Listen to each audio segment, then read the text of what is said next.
Hello, and welcome to my cat. I cannot move him from this chair because it's just too cute. In this video I'll be making my first ever blouse, and it's from an early 1940s pattern. I'll also be making the skirt with suspenders, so basically I'll just be making the entire view B. I started with the skirt and made a mock-up of the waistband to check the fit. This was when I discovered the pattern artist had used a bit of artistic freedom with the artwork. While the smaller waistband is accurate to the period, I had my heart set on the larger style, so I redrafted the waistband. Once that was done, I cut out the pattern pieces of the skirt in the outside fabric. I chose this fabric because it reminded me of 1930s feedsack fabric. Yes, little snuffly boy. The waistband consists of 4 individual pieces, 2 from lining fabric and 2 from outer fabric. So I sewed 2 darts in the back pieces, and then I attached the side seams of the lining and the outer fabric, so I now have 2 pieces instead of 4, and then those get sewn together along the top edge. The waistband gets put to the side and I move on to the body of the skirt. The body of the skirt consists of 2 identical pieces. These get attached at the side seam, leaving the left side open above the notch. Bye bye baby boy! This skirt is going to be a mucky, kind of like a messy skirt, a messy day on mucky day skirt, so I'm planning on wearing it to the beach or for a walk. Doesn't matter if it gets wet or muddy, so therefore I'm allowing myself the luxury of laziness, and I won't be doing a lining. I finished off the raw edges of the seams by turning in the edges by 1/8 of an inch and stitching those in place separately. Next, the skirt fabric is gathered 1/2 inch and 3/4 of an inch from the top edge, and the waistband is pinned to the skirt, right sides together, matching notches, and just distributing gathers evenly and stitched together. Then turn the skirt the right side out. I realised there were several large obvious puckers in the waistband fabric, so I unpicked them and repeated the attaching process, being a lot more mindful of the waistband, and it's a success. The waistband is pressed upwards and top stitched in place. The left side opening seam is basted, the seam pressed open, and the zip is based in its place. So the zip gets sewn in. I turned the skirt right side out, but the zip just isn't right. So I unpick and re-sew, and the same thing happens again. And now I believe this was because the main body of the skirt had too much fabric, so I would gently pull that fabric out of the way, but this meant the stitch lines were wonky. I know, I'm a very talented seamstress. So I kept having to redo this, always wrong, until I remembered that this is a mucky day dress. Nope, a mucky day skirt. And it really doesn't matter if the zip is not perfect. And with that realisation, one of the lines I then sewed in and it was perfect. Well, you know, it was alright. Doable. But the other side I did have to redo that several times, and I just had to settle and slip stitch the lining fabric in place. Moving on to these suspenders. The pattern says baste interfacing. I used canvas to underside of suspender, face suspender, so sew around the edge, wrong sides together, leaving an opening, trim seams, turn, slip stitch opening, and top stitch along all edges. At this point I put the skirt on and placed the suspenders over my shoulders to check button and buttonhole placement, and I discovered that the suspenders were too short. Once again, my baps were too big.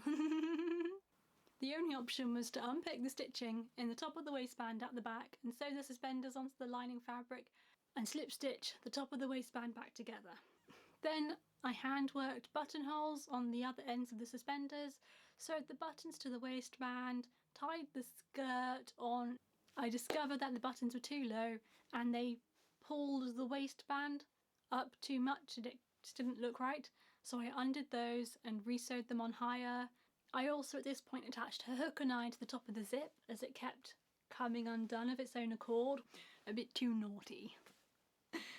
Finally, I moved on to the hem, which was easy peasy. Turned up the edge by 3 inches, turned the raw edge over by 1 inch and stitched that down, and then slip stitched the hem in place, and you can't really see it. Now onto the blouse. As previously stated, this is the first blouse I've ever sewn.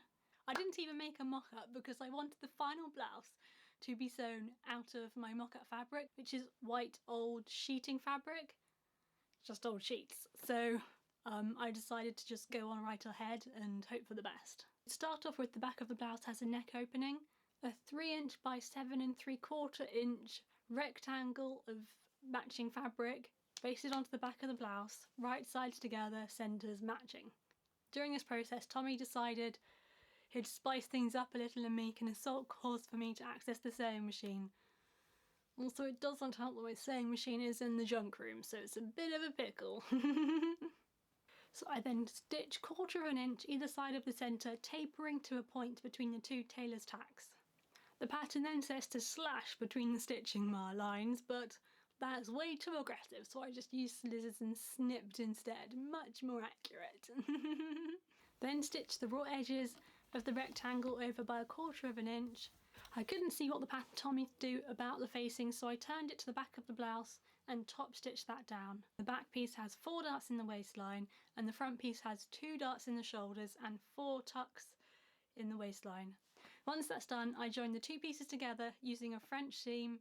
I joined the right side seam together using a French seam and attached the left side above the notch. Next, a narrow hem was sewn along the bottom of the blouse. I made 2 strips of bias binding and attached those to the raw edges of the side opening, finally attaching 5 poppers to fasten. Moving on to the Peter Pan collar, which consists of 4 separate identical pieces. So the pattern says face, sew 2 pieces together, leaving notched edge open, trim seam, turn, base to neck of blouse on outside. I did have to sew one of the collars smaller to fit the neckline. Now I have to sew a facing onto the neckline. By this point I was visiting my sister, so I didn't have access to the pattern pieces to create an accurate fitting facing. Instead I just created one using some circular objects as a guide and hoped for the best. The pattern says to extend ends of bias facing over back facing, turn to inside and slip stitch in place. So I had to unpick the stitching I'd done around the neck facing earlier and attach the bias facing instead. The pattern then says to slip stitch the facing down, but I used herringbone stitch because it was just easier. If I were to redo this blouse, I would only attach the facing in a couple of places as opposed to stitch it all the way down as the pattern says.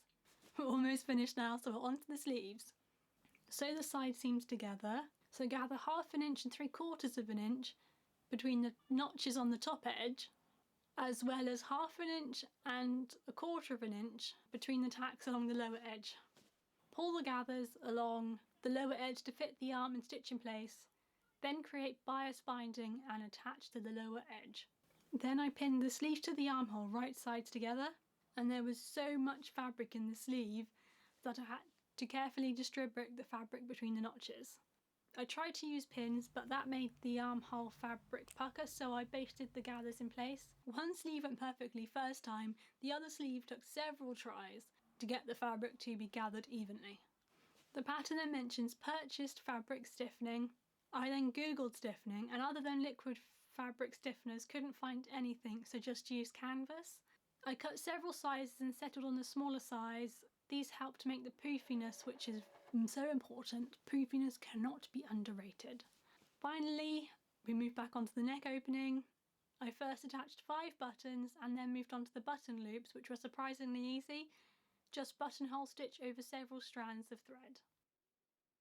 If I were to make the skirt again, I would lengthen the suspenders and have them cross at the back to prevent them from slipping off. Otherwise it's really lovely and comfortable. They might try a smaller waistband at some point. For the blouse I would change how I attach the facing, as well as hide the bias binding on the side opening and increase the bust area, as I cannot wear this without a bra. My nips show through.